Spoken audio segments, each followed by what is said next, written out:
پتہ ہے کبھی کبھی انسان بہت بے بس ہو جاتا ہے، چاہ کر بھی اسے خاموش رہنا پڑتا ہے۔ وہ صبر سے کسی معجزے کا انتظار کرتا ہے، نم آنکھوں سے اپنے رب کی رحمت کا منتظر ہوتا ہے، اور پھر قرآن سے اللہ پاک کا جواب آتا ہے کہ جلد ہی تمہارا رب تمہیں اتنا دے گا کہ تم خوش ہو جاؤ گے۔ اللہ سے زیادہ بھی بھلا کسی کو تمہاری فکر ہو سکتی ہے؟ اس نے تو اپنے لکھے نصیب کی بھی کبھی پرواہ نہیں کی۔ اس نے تو جب بھی دیکھا تمہاری دعاؤں کو ہی دیکھا۔ اس نے تو تم سے بے غرض محبت کی، اتنی بے غرض کہ تمہارے دل نے اسے چھوڑ کر سب مانگا اور اس نے پھر بھی انکار نہیں کیا، اور اللہ نے پھر بھی تمہیں ہر چیز سے نواز دیا۔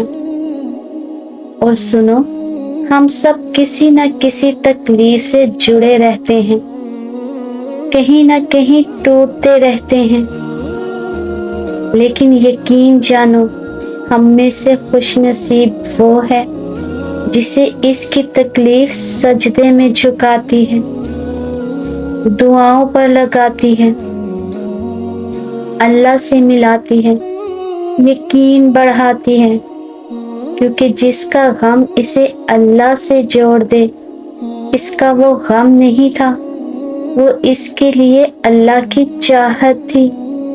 جو اپنے آپ کو اللہ کے سپرد کر کے اللہ کے ہو جاتے ہیں نا، تو اللہ پاک انہیں اپنے سوا سب سے بے نیاز کر دیتا ہے۔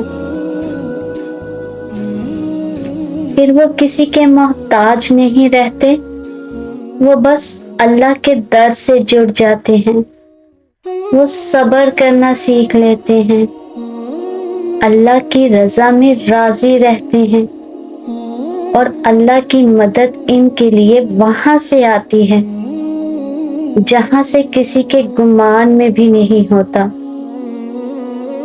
پھر ان کے لیے راستے اللہ پاک خود بناتا ہے، اور اللہ پاک تو وہ ہے جو مشرق والوں کو دیکھتا ہے تو مغرب والوں کو نہیں بھولتا، جو آسمانوں کا نظام چلاتے ہوئے سمندروں کا نظام چلانا نہیں بھولتا، جو رات کے اندھیروں میں سجدہ کرنے والوں کو دیکھتا ہے تو برائی کی محفلوں سے غافل نہیں ہوتا، جو ایسا معاف کرنے والا ہے کہ 100 سال کے گناہ ایک پل میں معاف کر دیتا ہے، اور پلٹ کر یہ بھی نہیں پوچھتا کہ پلٹ کر تو نہیں کرو گے۔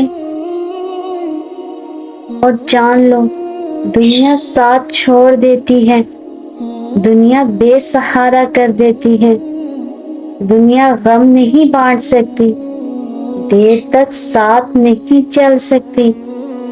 تم اللہ پاک سے کتنا بھی دور چلے جاؤ، تب بھی تمہارے ساتھ صرف اللہ پاک ہی ہوگا، جو تمہیں شرک سے بھی زیادہ قریب ملے گا۔ کوئی ایسی محبت کسی سے نہیں کر سکتا جیسی اللہ اپنے بندے سے کرتا ہے۔ اللہ کا ذکر روح تک میں سکون بھر دیتا ہے۔ غم کوئی بھی ہو، فکر کتنی ہی کیوں نہ ہو، پریشانی جتنی بھی بڑی ہو، دل پر لگنے والی چوٹ کتنی ہی گہری ہو، دل کو ایک بار راضی کر لو، منا لو کہ وہ اللہ ہے نا، سب سے بڑا منصف، بہت رحمان اور رحیم، تو پھر دل پر سکون ہو جاتا ہے، اور حل اس قدر جلدی نکل آتے ہیں کہ گمان بھی ناممکن ہے۔ اور جب اللہ تمہارے نصیب میں کوئی چیز لکھ دیتا ہے تو وہ تمہیں ضرور ملتی ہے، لیکن وہ تمہارے پسندیدہ وقت پر ملے یہ ضروری نہیں۔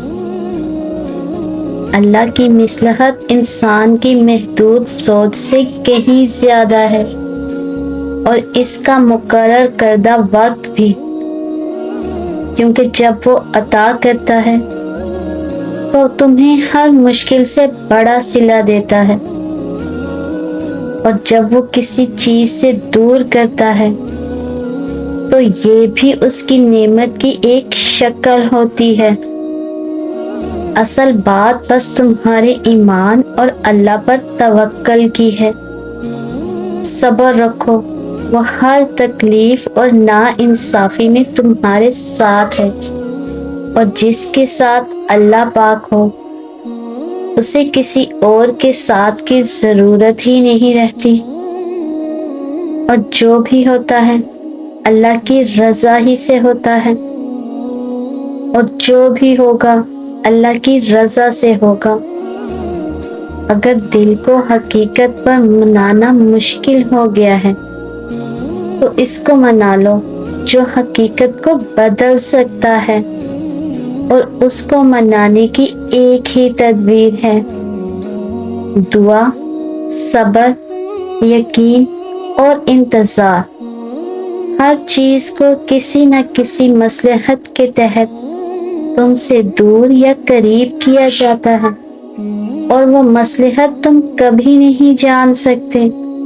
بس تمہیں اتنا یقین رکھنا ہے کہ جس کے ہاتھ میں تمہارا نصیب ہے وہ معجزوں کا بادشاہ ہے، اور اس سے بہترین معجزہ، اس سے بہترین کوئی منصف نہیں۔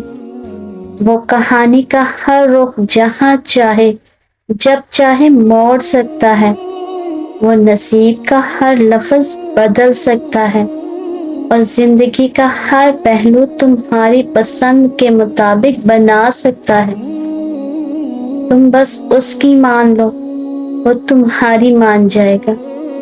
اور سنو، تقدیر اللہ کے ایک اشارے پر بدل جایا کرتی ہے۔ ہم کن صرف پڑھتے ہیں لیکن فیکون پر یقین نہیں رکھتے، جبکہ اللہ اور انسان کے درمیان سب سے گہرا رشتہ یقین کا ہی تو ہے۔ وہ بہتر لے کر بہترین دے گا، اور مطمئن رہو کیونکہ تمہیں تمہارے صبر کا انعام بہت جلد ملے گا۔ کچھ کو وہ فوراً عطا کرتا ہے، اور کچھ کی آواز کو شاید وہ بار بار سننا چاہتا ہے، اور کتنے ہی خوش نصیب ہیں وہ لوگ جن کو وہ بار بار سننا چاہتا ہے،